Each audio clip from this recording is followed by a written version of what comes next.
Hey, what's up, guys? Back for another deck profile here. Now we have the Infernoid deck list that I placed first with at our OTS. This deck is very insane. I was very happy with how it performed. There's definitely a couple things that you could tweak with it, but I'm going to have so many Infernoid lists that I'm not sure if we'll revisit this one exactly again unless you guys really want to. But it definitely overperformed. I was very happy with it. And obviously I have a side deck for you and stuff. So for you, let's get right on into it. Well, it was 60 Carter. We were going second. I just, for some reason, to me, playing this deck as long as I have, I enjoy the going second aspect and just trying to kill them instead of doing all the wombo combos and doing all the, like, the U-links and the, that kind of stuff. I just would rather just win the game that turn. Kind of like Tenpai, but not in the same sense, you know what I mean? Because it still has a follow-up.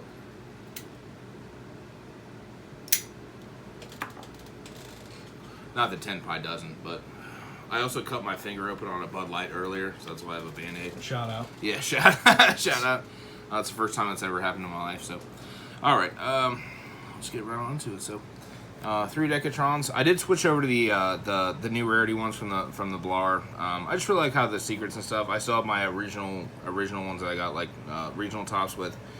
So obviously 3 Decatron, and then the regular boys that we played, 1 Piatti, Primus, 2 Atondal. This is kind of my, not Atondal, Antra. This is kind of my favorite one, going second just because it bounces. So it just puts the, what's his name? The snake-eyed dragon dude. Flambird? Flambird, yeah. Puts him back in the hand, that kind of thing. So, and then just 1 Harmadic, just the 1 MST dude, the 1 Primus. And then this is the card we used to get off Void Feast. This is just how many different names you have to play. Now, I played a lot of the bigger guys. I played 3 Saistamas, 3 Atondals, 2 Deviatis, and 2 Anunk dudes. So this was my Infernoid count. This might, you can flex this out however you want. I just thought the Antra was just way too good to play one of. Obviously, Decatron is X copies of it, but we weren't actually normal summoning him a whole lot. But I also want to point out one thing that I thought was kind of interesting was the Anunku, because I have alties. So does Cody. Shout out Cody. Shout out. There was in the ones from the Blar set, there was a text change on it that I don't know if anyone even talked about or was relevant about. It's not a big text change, but it just says this card on the alti says it can't be special summoned by other ways or whatever. And the Ultras from the Blar, they took that text line out. I'm about to buzz. So I was still playing the alties, but I had another one in case they were like, you can't special this from other ways. And I was just like, yeah, you just relax, take it easy. And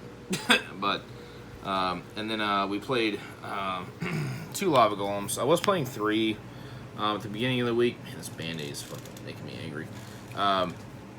I think this was good enough because we are still going the Equimax route where you can put this, under, tribute 2 dudes and then put it, in one of the EMZs and then make the Equimax with the 2 dudes and it's like 11,000 damage or some shit. And then we were playing this. This was our like fallback engine was the cash stuff. 3 Unicorn, 3 Fenrir. This is just kind of how I felt about it. I wanted to test this and see if it was actually really that good. Because you can make the Draco Sack if you open the 2 names or however you go about it, and Draco Sack into IP into Equimax. That's kind of what we were doing. A lot of the time we didn't actually really even get that far. Giant Pan to me because a lot of the times like either my opponent not bricked, but like we had a bunch of. This is probably the first time at locals that we had so many simplified game states in playing that I was glad that I played the deck the way I did. I will say that because it was very good. Like I was trying to like build the deck for like OTK, but I was just like, if we can't OTK, we're gonna fall back on just kind of grind stuff. So then for the spells, the QCR called by QCR Reasoning, Monster Gate, TT. Shout out my boy John. Shout out for the thrust. Just playing 1. So like I said, we're going second. You already know if it ain't pro, John, what do they say? Gotta get the fuck up out of here. Just gotta get the fuck up out of here. And then just 1 Lightning Storm since we were playing the thrust. The 1 Harpy's Feather Storm, Feather Duster. I did pull the ulti today if you guys didn't see my reel. And then I did play Snatch Hill. I'm going to talk about this card. And then I did play Reignition. This card was very good, but we never got to the grind game. It was either I won or lost. So this card in theory is very good. The banish it to add, put back 11 Infernoids. This card is just instant fusion. I opened it one time, I think. And then terraforming. That's it for the one-ofs. And then I played 2 births. And then 3 of the field spell. And then obviously we played the. I was kind of salty about this. This card is incredible. Dark Fusion. I only had 1 secret, and I went to buy 2 more secrets, and I was like, oh, they're already bought out. Nice. But this is probably the best card, because once your opponent reads this, they're like, what does this do? And they're like, oh, I can't target it. And then sometimes they still try to imperm it, and you're like, yeah, I'll see you guys later. Cheers. Yeah. And then, so I was still playing 3 Imaginations. This card is, this is the best one, obviously going second. Like, I still just, in my brain, I can't ignore going second with this deck because of this card exists. It's just a way better Shaddoll Fusion, right? Not once per turn. It also brings you up to the OTK potential if you want to summon multiple Infernoids. You can play it on board, and then the bigger guys will go to level 1, and then you can, like, link fodder them, do whatever you want to do. You could also, make Fucko Bird, anything you want to do. And then you can send it to still fuse. Like, this card's just way too good. I keep this in even going first, just because it's another poly. But and then this is, you guys have probably seen this in my Grand Maju stuff. I was playing the Hidden Armory for the Snatch Steal. Shout out to round 2. Yeah, this was just way too good. What was funny about this too is, like, I was playing the 2 Cashier Birth. In some hands, I would just open Birth, and I would just be like, yeah, dude, Hidden Armory, and I would just mill Fenrir or Unicorn. I was just like, this is busted.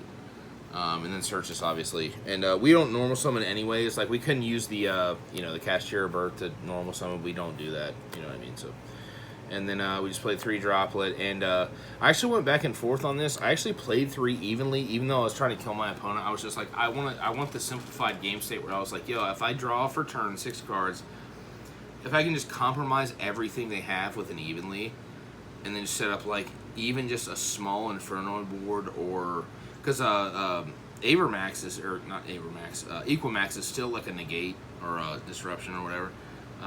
You could still just play through it, and then on the turn 3 or turn 4 or whatever, you could still kill him instead of just playing, like, just trying to just absolutely blow him up. Because I was playing Monster Reborn and stuff, anticipating more Snake Eye. Shout out, John. Shout out. On there for the extra dip, we did play 1 Tierra, 2 Evils. Obviously, Tierra sends Evil. And then this card, I'm going to talk about this card, the Cloud Beast. This card is absolutely outlandish for what this deck does. The 2 Evil is definitely every villain is lemons is necessary. Then we have the Draco Sack, which I talked about with the 2 tokens for IP to make the Equimax. And then this is for Evil.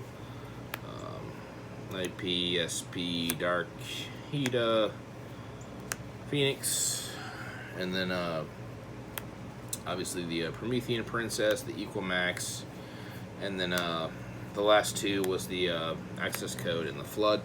Access Code is very good. If you make Tierra, obviously you can dump X, of links from your extra deck to make this, buffed if you can summon it. Flood, this card's very good. This is like your Pyro Phoenix or your Amblo Whale for when you make the Princess. But they kind of blew this card. They kind of made this card a lot worse than what it actually is. Sometimes you can actually send this card off of the Tierra just to make it another name. But the Cloud Beast is so important. I summoned this, I think, twice today. It's just when it's summoned, you can up or down its level, so you can make it a 5 or a 7, which you can make Draco Sack with, detach with it, make the 2 tokens, and then it'll return a card. And then if you do have it on, this card does everything. I'm surprised it doesn't have another foil or a foil print. And then for my extra deck or the side deck, just the 3 Droll. I just didn't want to get Dark World hand looped. Shout out Strap. Yeah, shout out Bandit, dude. he's been running recently rampant with when I played Dark World a couple months ago, he kind of copied the list and then changed it, and he's just been doing really well with it. So I was just like, I'm not trying to get hand looped again. So shout out. And then I was just playing three Cosmic, 2 Dharma Cannon, 2 D Barrier, 2 Silmar Archfiends, and then 3 of the DDG. So I wanted, this is just very good. Like, cause you side out, I think, what is it, 12 cards. Sometimes it's 13, depending on how you want to do it. But you side a lot of the hidden armories, the because they're gonna make you go first, or sometimes against the deck you would choose to go first. So, yeah, guys, I hope you enjoyed this, and I'll see you guys later. Cheers.